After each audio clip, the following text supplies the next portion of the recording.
It's so nice to be here tonight. I love seeing a room full of supporters for Herb McMillan. That doesn't get applause? All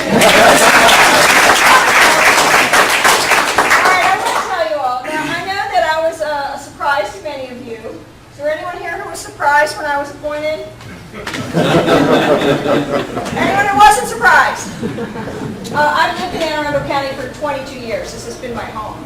And, it was really my honor and my privilege to serve my home community. And a lot of folks, I had a lot of folks to get to know, and a lot of folks wanted to know me. One of the folks who wanted to know me was Herb McMillan. So I sat down with Herb, and since you're all here, you must all know him a little bit. And I was interviewed. That means a lot of questions about who I am and what I believe and what I'm about. And at first I was kind of surprised at how many questions and how detailed they were, because Herb is very direct. But you know what? He was doing what he should have been doing, which is making sure that he got to know who I was and what I was about, because I'm responsible for taxpayer money. He's responsible for taxpayer money. He takes that job very seriously. And I was pretty impressed. I walked away and I was like, I'm not sure if I got interviewed for a job or if I have an ally in the legislature. But it's been a pleasure to get to know him and to work with him. Because the fact that he put that much thought into our initial conversation means he's going to ask the tough questions. He's been asking the tough questions as he represents us in the General Assembly. And that's what we need. We especially need that now. We need that now more than we've ever needed it. Now, I've had the opportunity to work with our entire delegation and many folks across the state, not just over the last year and a half, but the last several years. And there's this tendency sometimes for folks to come together and go along to get along. We need more people who are going to challenge the status quo.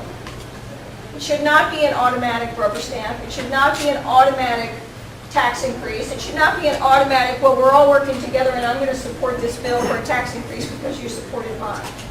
We need folks who are going to go to Annapolis and who are going to find ways to live within their means.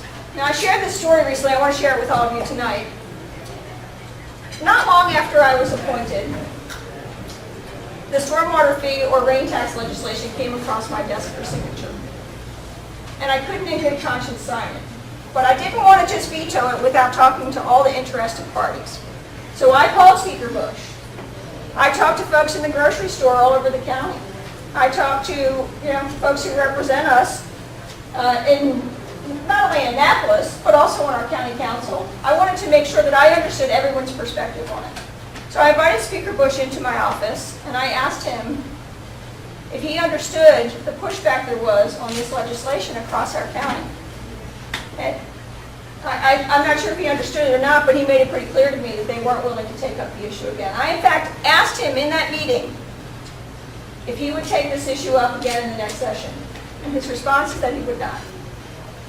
Now, that's a lot of power in one person. That's an extraordinary amount of power in our county and in our state. That was a surprise to me because I am clear on one thing. Marylanders have had enough tax increases. And when I walk, I thought for sure that would get applause. When I walk to the grocery stores all over the county and ask folks, what do you think of the new tax? It wasn't really called the rain tax then, it was called the stormwater fee. They said, well, do you mean the gas tax?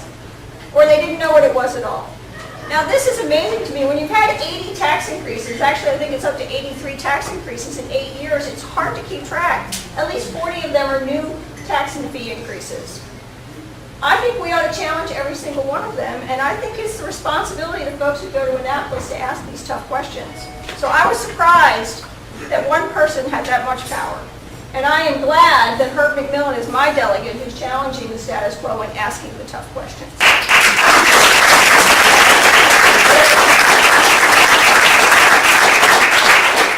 He is my delegate, by the way. I live in this district. The other thing that is so important, and Herb is the person who raised this issue for me. There were a lot of issues. I was really bombarded with challenges coming into office. I mean, the list is long. There were many things that needed to be addressed.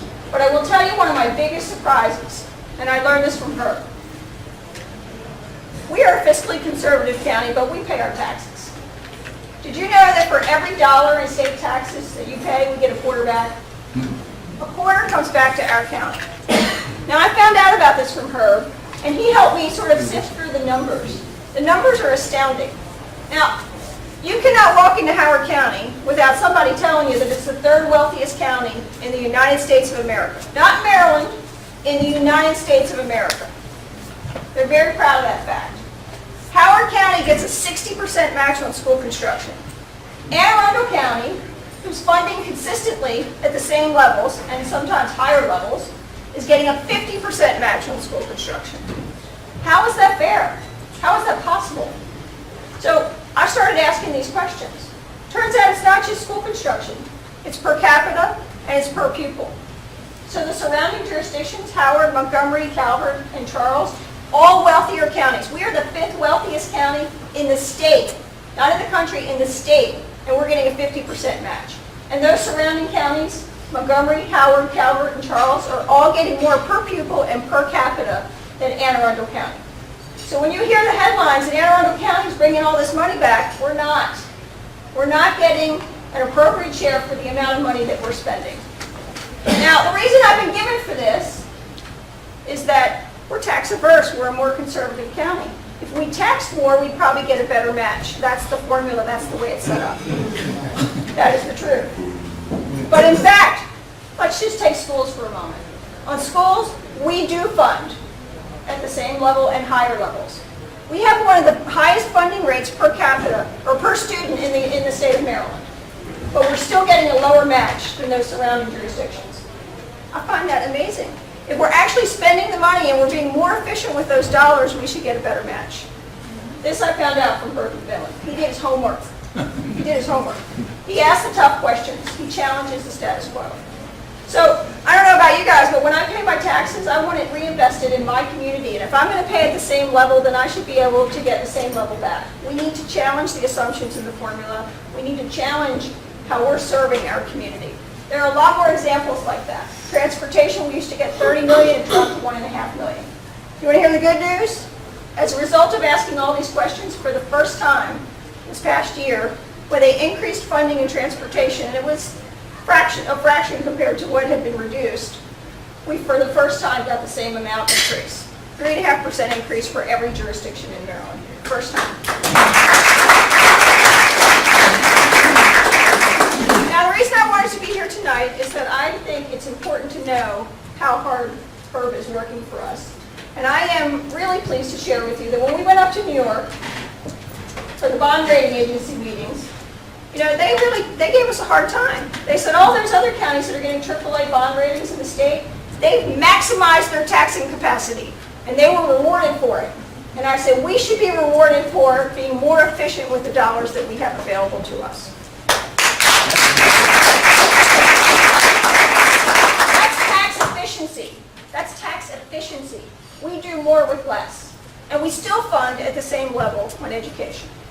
Now, Herb is the guy who's leading the charge, and he needs to go back to Annapolis, right across the bridge there, and continue to represent us, support us, work hard for us. He's got a tough race.